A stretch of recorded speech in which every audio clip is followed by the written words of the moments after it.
In the winter of 1903, the narrow lanes of West Devon were shrouded in fog so thick it seemed the world had been draped in cotton. Near the village of Chillaton, where the road twisted through hedgerows and past ancient stone walls, a young sailor named Tom Harrow was driving a horse-drawn cart. His passenger, a schoolteacher named Eliza Poole, bundled in a woolen shawl against the damp. Tom, barely 20, was home on leave from the Royal Navy, his weathered face and quick grin belying the weariness of months at sea. Eliza, a sharp-witted woman in her 30s, had hired him to drive her to a friend's cottage in Lifton, her satchel of books and papers clutched tightly in her lap. The evening was late, the fog a swirling wall that swallowed the cart's lantern light. The horse, a sturdy mare named Bess, snorted uneasily, her hooves clipping softly on the frozen lane. Tom kept the reins loose, his eyes straining to follow the road's faint outline. Eliza, usually talkative, was quiet, her thoughts on the lesson plans she'd revised by candlelight. The silence between them was broken only by the creak of the cart and the distant hoot of an owl. As they neared the turning to Chillaton, a crossroads marked by a gnarled oak, the fog seemed to thicken, curling around them like a living thing. Tom squinted, leaning forward. "What's that up ahead?" he muttered. Eliza followed his gaze, her breath catching. Through the mist, two figures emerged, a woman and a dog, standing motionless in the center of the lane. The woman was unnaturally tall, at least 6 feet, her form draped in a pale, flowing garment that blended with the fog. Her face was obscured, hidden by the haze, or perhaps by something less tangible. Beside her stood a large dog, its coat a ghostly white, its eyes glinting like polished stones. The pair seemed to glow faintly, their outlines sharp against the murky air. Tom tightened his grip on the reins, urging Bess forward. "Hold steady," he whispered, more to himself than Eliza. The cart rolled closer, the figures growing larger, yet they neither moved nor made a sound. Eliza clutched her satchel, her heart pounding. "Tom, they're not right," she hissed. "They're wrong." But the cart was too close to stop. As Bess drew level with the woman and dog, Tom braced for impact, expecting a shout or a yelp. Instead, there was nothing, just a cold, electric shiver that passed through him, as if he'd driven through a wall of ice.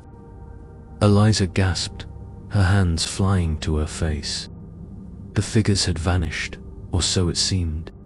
Tom pulled Bess to a halt, the mare snorting and tossing her head. He twisted in his seat, peering back through the fog.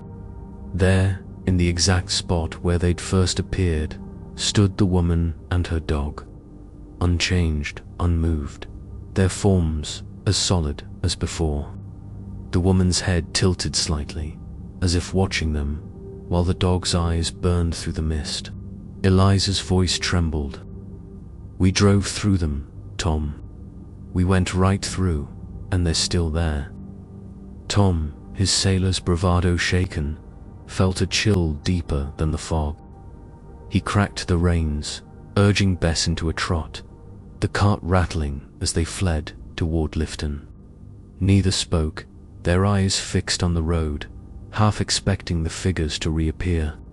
In Lifton, Eliza's friend, a widow named Margaret Dunn, listened to their tale over steaming tea, her face grave. Margaret was a repository of local lore, her memory stretching back to stories her grandmother told. "You've seen the Chillaton Wraith," she said, her voice low. "A woman, tall as a man, and her hound, pale as moonlight. They've haunted that crossroads for years." She leaned closer, her eyes flickering with unease. "Some say she was a lady of the manor, long ago, betrayed and left to die in the wilds. Her dog stayed loyal, guarding her even in death. They appear in fog, always together, never speaking. Those who see them don't forget. Tom and Eliza returned to their lives, but the encounter lingered. Tom, back at sea, would wake from dreams of a tall woman standing on the waves, her dog at her side. Eliza, teaching her pupils, found herself pausing when fog rolled over the schoolhouse, her thoughts drifting to the crossroads. The villagers of Chillaton, when told the story, nodded knowingly. The woman and her dog were no strangers to the lanes. A carter claimed he'd seen them years before, standing silent as he passed. A shepherd swore the dog's howl echoed on misty nights, though no living beast answered. To this day, the turning to Chillaton remains a place of caution. Drivers slow when fog descends, their headlights probing for shapes that shouldn't be. Locals warn of the tall woman and her pale hound, forever bound to the crossroads, their presence a mystery and a warning. And those who pass, like Tom and Eliza, carry the memory of eyes in the mist, watching from a place where the living drive through, but the dead remain. Many thanks for treading this tale's dark path. If its chill gripped you, like, subscribe, and comment below.